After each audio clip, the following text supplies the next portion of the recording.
Hey folks, Mike Johnson here. If it's got wheels and an engine, you're in the right place. On this channel, we dive into car repairs, maintenance tips, and everything you need to keep your ride running smooth. If you're into cars and want to keep learning, don't forget to hit that like button and subscribe. It really helps the channel out. All right, enough talking. Let's get into it. Typical battery, in vehicles manufactured in 1952 and after, is a wet cell battery, a plastic cube containing sulfuric acid and lead, with two terminals coming out the top or side. This little guide should be relied on unless you have a replacement battery with special needs, such as a dry cell battery or a hybrid like a Prius. In my years as a mechanic, one thing I've learned is that an old battery or loose battery cables can cause very big problems that make it seem like something complicated is wrong with your vehicle. Even experienced mechanics and tinkerers are sometimes baffled by a simple problem with a battery beyond its peak until they realize they've ruled out all other potential problems, and then some. This is one of those moments when you realize you could have saved yourself an hour of diagnosis and repair by simply checking the battery and its cables. Your vehicle's battery is like its heart, but without it, your vehicle has no power to start, move or do anything else. So it's important to understand at least a little about your battery, and to know the most common signs that it needs replacing. Signs that your car battery is dead or dying. Your engine starts, but won't start. Your engine won't start, and the lights won't come on. One day it starts fine, then the next day it doesn't start at all. Cold start is hard work. You've already skipped it a lot. Each of these scenarios will be examined in detail below. 1. Engine runs, but won't start.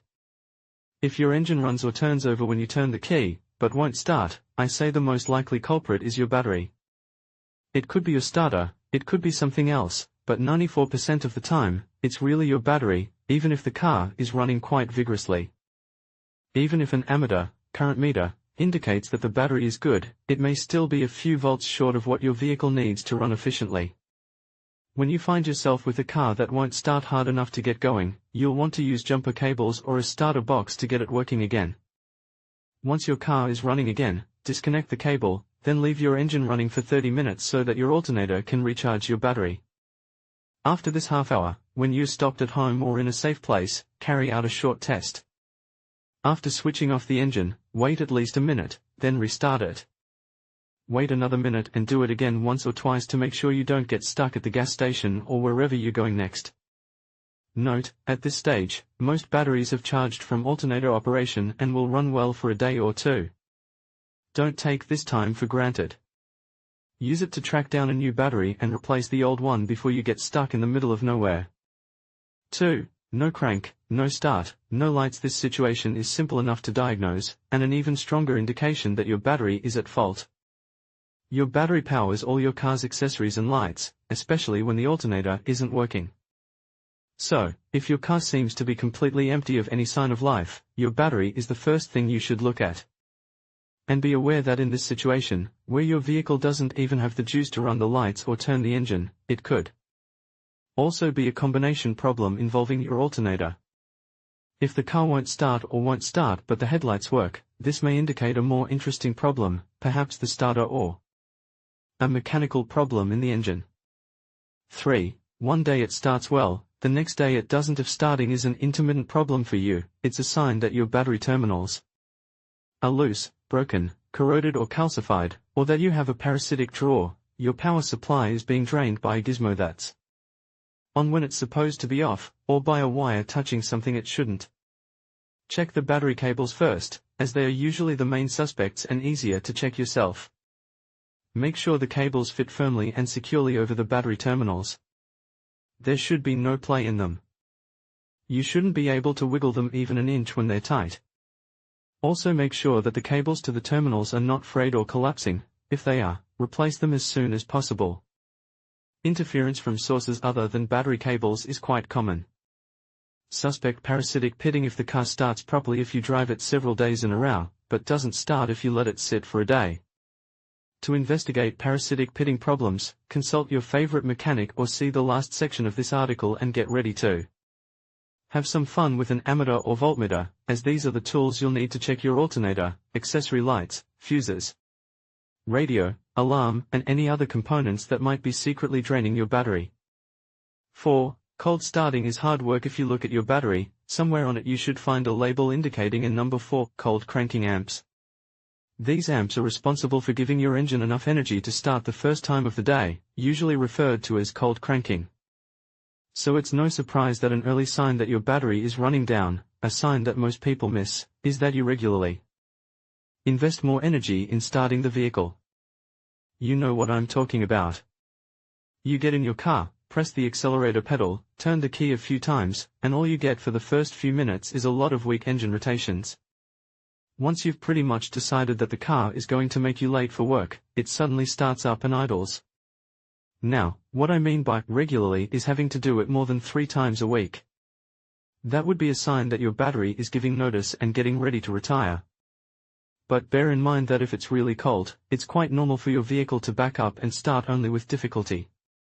Not only is gas difficult to vaporize and oil sticky when it's cold, but batteries only deliver half their normal power when the temperature is 0 degrees Fahrenheit, and only a third of their power when it's 32 degrees Fahrenheit. So, in the cold, you may have to be patient. But, if your car doesn't return to a reliable cold crank when the weather warms up, you'll want to get a new battery within the next 3 months. Another possibility to note is that your battery was never large enough for your vehicle.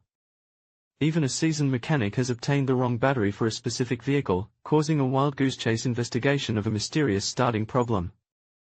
Be sure to research your car online or ask at an auto parts store for the cold amperage level, CCA, and voltage your car needs to start and run properly. 5. You've already skipped a lot. I have a simple, hard and fast rule when it comes to jumping your battery. Whatever the reason you had to do it, the battery was old, or maybe the starter, fuel pump, or alternator were faulty, or maybe you left your headlights on or your door ajar all night, or you ran out of gas, the rule is this: if you have to jump your vehicle more than 3 times in a single week, it's time to replace your battery.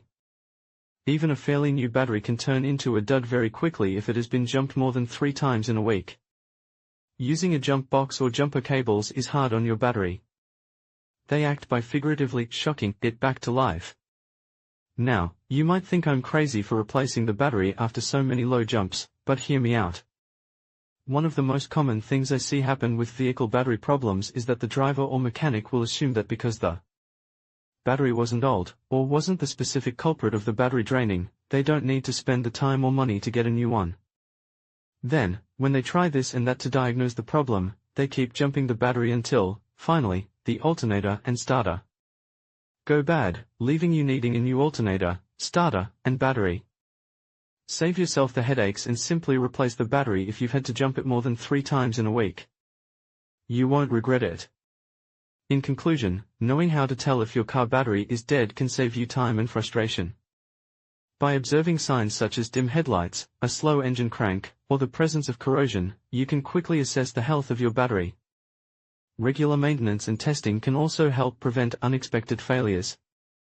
If you find that your battery is indeed dead, don't hesitate to seek professional assistance or consider replacing it. Stay proactive, and keep your vehicle running smoothly. Thank you for watching, and drive safely.